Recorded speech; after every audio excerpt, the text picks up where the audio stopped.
Hi, my name is Evelyn Jackson, and my team and I are investigating the change in the student experience and the culture that surrounds university.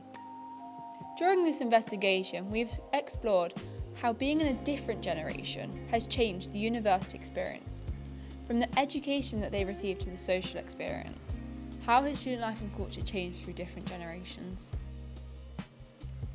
With the concept of university being around for thousands of years, so is the idea of student life and culture. As the world has evolved, so is the way the student experiences university.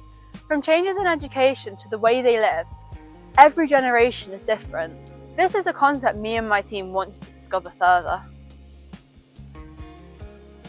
In order to do this, we spoke to a current university student attending the University of Gloucestershire and a past university student from the University of Nottingham. What made you choose university and what other options did you consider? It really felt like the right thing to do for me. I'd really enjoyed my education up to the point of going to university. So for me, the options were to either to go or not go. So for me, it would have been a huge missed opportunity not to go, and I wanted to see how far I could take this subject. For me, I didn't really consider any other options, as uni is what I always wanted to do, but I chose it because I wanted to study a specific topic. How would you define student life? I look back so fondly on my experience as a student. It was an absolutely amazing time. I don't come from Nottingham, so Nottingham is a new city to me. I'd come from Coventry, which is very, very different, but similar in other ways. I was transported from where I'd come from to this whole new place. I look back with such fond memories, mostly about my social life, but also about my education. And obviously that leads into a little bit of what we're talking about, because I now work in the place where I was studying. I think for me, student life is exactly what you make it, but I've learned a lot of independence and been given the opportunities to do new things and meet new people. Does the education you received meet the expectations you first had? The expectations that I had for my education were many and varied, and probably quite poorly informed. So I had lots of expectations about what my degree would be, and I think they were all completely smashed out of the water.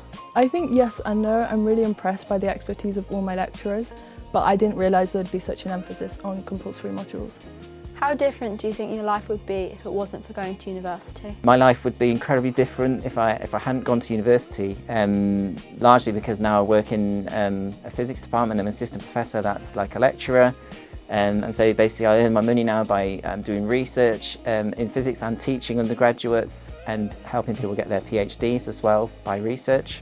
And so in a way I live a kind of groundhog life as well, because I meet the new version of myself every year coming through the doors of university. So I wouldn't give it up for anything, but it is a difficult job. I don't think it'd be too much different, but I've gained valuable skill in having a good work-life balance through uni. Through these two interviews, we've learned how both current and past students show a positive experience with the Institute, enjoying their time there and being happy with their decision to attend. Yet, they did disagree on one thing. How different would their life be without attending? Therefore, is university the place to be for the next step in a young person's life? Or does it not make that much of a difference?